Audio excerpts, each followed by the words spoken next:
Bismillahirrahmanirrahim. Assalamualaikum dan salam sejahtera. Anda bersama saya Cikgu Nur Syam bin Abidin, Timbalan Pengetua Kecemerlangan Akademik MRSM PDRM. Di dalam video kali ini saya akan tunjukkan tutorial ataupun panduan bagaimana guru-guru untuk membuka portal headcount dan juga melihat data-data ataupun analisis yang terdapat di dalam portal headcount yang telah diwujudkan oleh jawatankuasa headcount MRSM PDRM Kulim. Baik, so sebelum kita bermula, pastikan pertama sekali anda mempunyai akaun Gmail ataupun akaun yang telah diwujudkan oleh pihak maktab, iaitu alias.mrsmkm.edu.my. Untuk makluman semua guru telah mempunyai akaun Google yang didaftarkan dengan domain alias.mrsmkm.edu.my. Jadi dengan adanya email tersebut, anda layak ataupun anda boleh membuka portal headcount yang telah kita wujudkan melalui platform Google Data Studio. Okey, so di sini saya akan tunjukkan. Yang pertama sekali kita akan buka Google search kita, okey, dan pastikan anda telah pun login ke akaun MRSMKM anda. Okey, MRSMKM anda. So apa yang perlu anda buat ialah pergi ke Google search. Okey, anda hanya perlu type Google Data Studio. Klik di sini dan akan keluar paparan seperti ini. Dan apa yang perlu kita buat ialah anda hanya perlu klik pada Google Data Studio Overview. Jadi satu paparan dashboard akan dipaparkan. Okey. So apa yang perlu anda lihat di sini? Okey. So di sini kita tengok, disebabkan saya pakai akaun personal Gmail, okey, dan saya boleh klik pada akaun mrsmkm.edu.my. Sebab akaun Gmail saya ada dua, satu personal dan satu lagi mrsmkm. Jadi untuk saya nak tengok account, saya perlu switch kepada mrsmkm.edu.my. Okey, sekiranya anda pakai akaun personal tapi akaun mrsmkm.edu.my anda tidak wujud, anda hanya perlu add an account sahaja. Okey, so disebabkan sini saya dah add an account terlebih dahulu sebelum ini, so saya hanya klik pada tpka@mrsmkm.edu.my dan dashboard saya akan switch kepada akaun tpka@mrsmkm.edu.my. Okey, so satu paparan dashboard akan kelihatan sebegini. Dan kalau kita tengok pada tab report, okey, so di sini ada list headcount yang GDS headcount yang telah disediakan. Dan untuk akaun saya ada 4 GDS account yang saya boleh capai. Okey, akaun SPN 2002, PT3 2002 dan juga yang bersih pelajar. Okey, tapi untuk akaun cikgu yang bersih pelajar tu tidak ada. Okey, tidak ada, hanya ada SPN 2002 dan juga PT3 2002. Okey, andai anda buka bahagian tab report tak wujud di sini, apa yang perlu anda buat ialah anda pergi ke bahagian penjuru paling atas sebelah kiri. Kita ada resend dekat sini, tekan share with me. Okey, bila anda klik share with me, akan keluarlah. Okey, akan keluar headcount PT3 2002 dan SPN 2002. Andai di bahagian resend tak wujud. Okey, so anda klik sahaja dekat share with me. Baik. So untuk tutorial ini saya akan tunjukkan bagaimana nak buka headcount, portal headcount untuk SPN 2002. Anda klik pada GDS yang anda ingin buka, iaitu SPN 2002. So kita tunggu sebentar.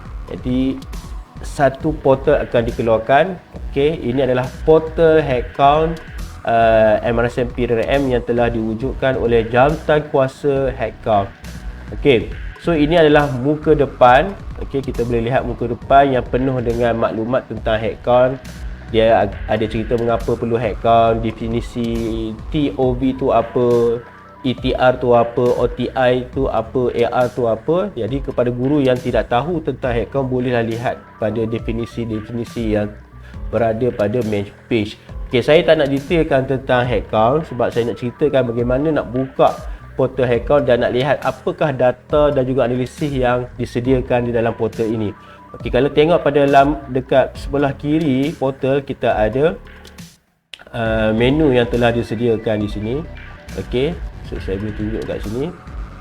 Kita ada data, untuk kita lihat data tick TOV ataupun kita tengok data OTI ataupun kita nak tengok data ETR dengan actual result. Okey, kita boleh tengok ada menu di bahagian sini, ataupun kita nak tengok analisis subjek, kita nak tengok analisis kelas, ataupun kita nak tengok analisis individu, ataupun kita nak tengok analisis homeroom. So kita dapat lihat analisis di sini.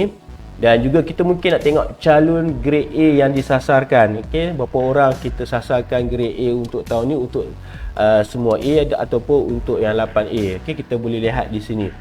Okey, so saya akan go through satu persatu secara ringkas. Okey, sebab saya tak akan ceritakan bagaimana nak dapat nak buat analisis, sebab saya nak tunjukkan bagaimana untuk anda menggunakan portal ini.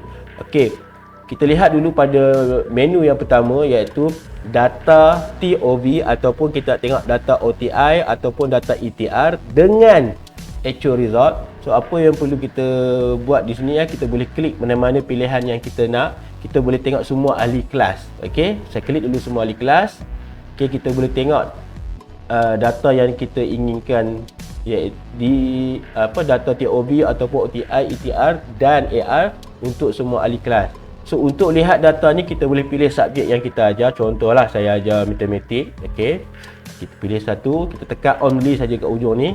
Okey, dan kita tekan peperiksaan mana yang kita nak tengok. Okey, kita nak tengok peperiksaan mana yang kita nak ujuk, ataupun TOV ke, OTI ke, ETR ke.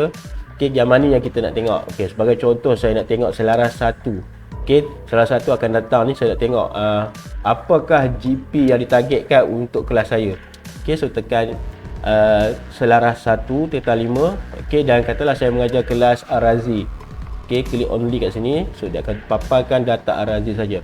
So bila saya buat pilihan ni, saya akan dapat lihat bahawa kelas saya untuk selaras 1 ini GP sasaran adalah 4.684. Dan dalam tabel di sini saya boleh lihat setiap pelajar ni ada sasaran yang telah ditetapkan. Okey, di sebelah sini adalah markah sebenar dan grade sebenar masih lagi null sebab kita belum lagi buat selaras 1. Begitu juga dengan grade purata sebenar. Maafkan saya, grade purata sebenar masih lagi no data. Okey, selepas kita buat selaras 1 nanti, semua data-data tu akan terpapar di sini dan kita akan lihat adakah kita mencapai grade purata sasaran, ataupun adakah pelajar kita ada tak yang tak capai grade purata sasaran. So dari sini kita boleh lihatlah semua ahli kelas kita. Okey, katalah kita nak tengok ahli kelas tertentu sahaja. Okey, ahli kelas tertentu sahaja. Saya nak tengok tentang Batrisha Amanina. Misalnya Batrisha Amanina. So saya boleh pergi ke ahli kelas, klik ke ahli kelas dekat sini. Okey, kita klik Arazi. Okey, dan kita klik peperiksaan selaras 1. Okey, kita boleh klik Batrisha Amanina. Okey. So tadi saya tengok kelas saya untuk subjek math, tapi sekarang ni saya nak tengok Batrisha ni untuk subjek-subjek lain macam mana dia punya sasaran dia. So saya boleh tengok secara individu. Okey, saya lihat Batrisha ni untuk selaras 1, GP untuk individu dia adalah, sasaran dia adalah 6.00, dan kita boleh lihatlah ini adalah sasaran untuk Batrisha. Okey, markah sasaran, dan kita boleh tengok markah sebenar ataupun grade sebenar. Jadi di sini kita boleh tengok secara individu dan kita boleh tengok semua subjek yang disasarkan untuk dia. Okey, ataupun saya sebagai seorang guru homeroom, saya nak tengok semua ahli homeroom saya. So saya boleh klik semua ahli homeroom. Okey, semua ahli homeroom, dan saya boleh tengok prestasi ahli homeroom saya mengikut subjek. So kita bolehlah pilih subjek. Contohlah saya nak tengok untuk kimia. Okey, apakah sasaran untuk kimia, dan selaras 1 katakan misalnya homeroom. Saya tak ada homeroom sebenarnya, jadi saya contohlah saya ambil homeroom Cikgu Salma. Okey, kita boleh klik. Dan homeroom saya ni saya boleh tengok bahawa untuk selaras 1 ni GP sasaran untuk homeroom saya adalah 8.125, dan saya boleh lihat anak-anak homeroom saya ni. Anak homeroom saya ni saya boleh lihat. Okey, apakah sasaran untuk mereka bagi subjek kimia. Dan kalau saya nak tengok ahli homeroom tertentu, contohlah saya tengok Dina secara terperinci, saya perlu klik pada ahli homeroom. Okey, saya ambil homeroom Cikgu Salma. Okey, saya ambil peperiksaan selaras 1. Okey, lepas tu saya ambil Dina. So, bila saya klik saja Dina, saya boleh tengok bukan saja subjek untuk apa? Saya boleh tengok untuk Dina untuk semua subjek yang disasarkan. Okey. Di sini saya boleh pantau anak homeroom saya dan juga saya boleh tahu apakah markah sasaran dia. Kalau jumpa penyumpat homeroom, saya boleh berbincang dengan dia dan sebagainya. Okey. So, ini untuk bahagian homeroom. Dan kita boleh tengok juga apa dia grade purata subjek dan grade purata maktab untuk ujian selaras sebagai contohnya. So kita hanya masukkan peperiksaan selaras 1 nanti. Okey. Dan saya dapat lihat bahawa untuk selaras 1 grade purata sasar untuk maktab saya adalah 5.169. Dan katalah saya mengajar math, saya boleh tengok matematik saya punya grade purata subjek sasaran saya untuk matematik adalah 5.17. Okey, ini yang warna merah ni adalah graf yang untuk sasaran. Yang di bawah ni adalah graf yang sebenar lah. Selepas ujian selaras berlangsung nanti dia akan keluar lah. Okey. Baik. Dan saya juga boleh lihat data sasaran pelajar. Okey, kita boleh klik sini data sasaran pelajar. Okey, kita boleh tengok ikut subjek. Okey, dan kelas, kita kliklah subjek mana. Contohlah saya nak ambil sejarah. Okey, saya pergi kelas katalah Zakali. Okey. So kita boleh tengok semua data-data TOB, OTI dan juga ETR. Okey. Pelajar-pelajar yang ingin kita lihat. Okey, kita boleh lihatlah. Di sini ada disediakan. Semua ini adalah markah sasaran. Jadi kita boleh tengoklah Ahmad disasarkan masa untuk ni TOB dia, yang ni dia punya OTI dia 1, 2, 3, 4, ada 5 OTI dan ini adalah ETR dia. Okey. Jadi kita boleh tengok data sasaran pelajar, okey, mengikut kelas kita dan mengikut subjek. Okey. Ini adalah data-data yang kita boleh lihat dan di sini di bawah ni adalah analisis subjek. Kita boleh tengok analisis subjek. Okey, dari segi GPS dan grade kita boleh tekan, tuan-tuan boleh tengok. Okey. Okey. Kita boleh ambil peperiksaan, katalah selaras kita nak tahu untuk selaras 1 ni apakah target untuk subjek kita. So kita boleh tengok, katalah saya ambil bio. Okey. So kita boleh lihatlah. Kalau di sini disasarkan G tu masih ramai. Sebab apa? Sebab TOV ni, data TOV sebelum ni pun ramai yang fail G. So sekarang baru nak mula selaras 1 OTI yang pertama. So yang fail tu masih lagi ada yang fail. Okey, dan yang lain pun masih lagi disasarkan tapi tak ramai. Okey. So di sini nanti selepas peperiksaan kita akan dapat lihatlah yang actual dekat sini. Okey, ini adalah sasaran sahaja. Dan kita boleh tengok graf pencapaian kita. Okey, next kita tekan graf pencapaian dan daripada graf pencapaian ni kita boleh buka lah untuk lihat. Contohnya saya nak tengok matematik tambahan, kita boleh lihat graf pencapaian untuk matematik subjek yang kita ajar. Contohnya matematik tambahan. So di sini ada diunjurkan satu graf sasaran yang mana kita lihat kita akan nilai TOB kita 7.54 untuk GP subjek kita. Last sekali untuk SPM kita disasarkan untuk mendapat 4.01. So ini yang merah ini adalah graf sasaran. Nanti kalau kita dah mula membuat peperiksaan dan juga ujian, so graf yang berwarna biru yang mewakili grade puasa sebenar akan muncul di sini. Okey, kalau graf tu berada di atas, maksudnya kita agak jauh sedikit daripada sasaran, tapi kalau graf tu menghampiri dengan graf merah ni, maksudnya kita betul-betul dah berada pada unjuran yang kita ingin capai. Okey, kalau kita berada di bawah, maksudnya pencapaian kita lebih baik lah daripada yang disasarkan. So daripada sini kita boleh lihatlah pencapaian untuk subjek kita. Dan selain itu kita boleh juga tengok peratusan grade sasaran. Kita boleh tengok untuk semua subjek peratusan grade sasaran. Kita boleh tengoklah untuk SPM berapakah sasaran untuk grade kita. Contoh kita boleh buka untuk SPM, kita boleh tengok dekat sini dan kita boleh lihatlah berapa yang disasarkan untuk subjek kita. Okey, itu untuk analisis grade subjek. Dan kita juga ada analisis grade kelas. Kita juga boleh melihat graf pencapaian. Okey, untuk kelas. Okey, sama juga macam subjek tadi, kita boleh pilih kelas. Okey, katalah saya mengajar kelas Batani dan saya nak tengok untuk AdMath saya. Okey, dia punya graf macam mana. So di sini kita boleh dapat lihat graf pencapaian. Okey, begitu juga kita boleh buat perbandingan kelas, pencapaian kelas. Okey, kita klik dekat perbandingan kelas. Okey, kita boleh pilih subjek yang kita ajar. Contoh ambil tambahan. Okey, kita nak tengok katalah salah satu. Okey, apakah sasaran untuk kelas untuk subjek matematik. Ini adalah yang berwarna merah, ini adalah sasaran. Okey, nanti selepas exam tamat, nanti kita dah key in, akan ada gerah berwarna biru yang menunjuk pencapaian sebenar. So dari sini nanti kita boleh lihat perbandingan kelas mana yang mencapai sasaran, kelas mana yang tidak mencapai sasaran. Kita boleh tengok untuk kita lakukan program-program intervensi dan sebagainya. Okey, dan kita juga melihat analisis individu. Kita boleh tekan grade graf pencapaian. Sekiranya kita nak rujuk pada individu tertentu, kita boleh klik dan kita boleh lihat graf pencapaian dia. Kita boleh klik nama, contoh saya ambil Aimi. Okey, kita ambil subjek, katalah ambil tambahan. Okey, so kita boleh lihat grade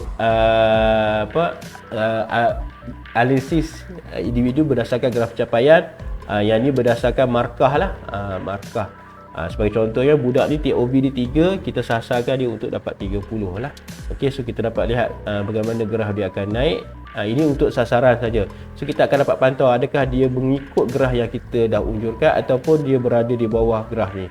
Kalau dia berada di bawah graf ni, maksudnya dia tak mencapai ataupun tak ikut unjuran yang kita lakukan. Okey, so dari sini kita boleh mengkaji rekod pelajar ni untuk melihat sama ada dia berada pada laluan yang betul untuk mencapai sasarannya. Okey, dan seterusnya kita boleh tengok juga untuk homeroom. Okey, sama jugalah saya ringkaskan. Kita boleh pilih homeroom dan subjek mana, kita boleh lihatlah untuk prestasi homeroom kita, dan juga kita boleh lihat perbandingan homeroom lah. Sama juga konsep dengan kelas tadi, kita boleh lihat perbandingan homeroom dan juga perbandingan kelas. Baik, dan yang terakhir sekali kita boleh lihat bilangan calon grade kita. Calon grade A kita boleh tekan secara sasaran individu. So kita boleh lihat, kita boleh ambil peperiksaan mana yang kita nak. Contohlah untuk SPM, kita nak tahu berapa orang yang disasarkan 9A pun ada, berapa orang yang bukan berapa orang, kita nak lihat setiap pelajar dan berapakah sasaran A untuk mereka. So kita kat sini akan ada rekod lah, daripada pelajar yang pertama sampailah pelajar yang terakhir. Kita boleh lihat yang paling atas adalah 9A lah. Okey, dan kita boleh lihat paling rendah budak kita boleh dapat disasarkan adalah 4A. Okey, dan kita juga boleh filter secara individu yang mana yang kita nak tengok. Okey, so di hujung ni ada ditunjukkan bilangan A. Jadi kita boleh tengok contohlah budak yang Aliyah Humairah ni, kenapa dia dapat 4A. Kita boleh tekan only, kita boleh lihatlah sasaran untuk SPM dia. Subjek mana yang tak dapat A, kita boleh tengok. Okey, iaitu bahasa Inggeris, biologi dan sebagainya. Mungkin subjek-subjek ni kita boleh lihat dan kita boleh berbincang dengan guru-guru yang mengajarnya untuk bantu dia supaya dia boleh mendapat lebih pada 4A. Dan kita boleh tengok calon semua A. Okey, calon semua A, kita boleh klik pada peperiksaan. Katalah saya nak ambil SPM, saya nak tahu berapakah calon untuk straight A untuk SPM pada tahun ni di maktab saya. So kita klik SPM 2022 dan kita dapat lihatlah. Inilah senarai-senarai untuk calon straight A, dan kita boleh tengok data kat sini 1 hingga 28. Maksudnya maktab kita mempunyai 28 calon yang dicalonkan untuk dapat straight A dalam SPM. Okey, dan untuk maktab kita ada 100 orang calon. So dengan 28 orang ni kita telah mendapat 28% lah, melebihi daripada sasaran BPN. Namun itu adalah sasaran kita dan kita perlu realisasikannya. Dan kita juga boleh tengok calon 8A. Okey, sebab mungkin kita nak tengok calon 8A subjek apa yang tak boleh dia dapat A. So kita boleh tengok, kita tekan peperiksaan, kita ambil SPM.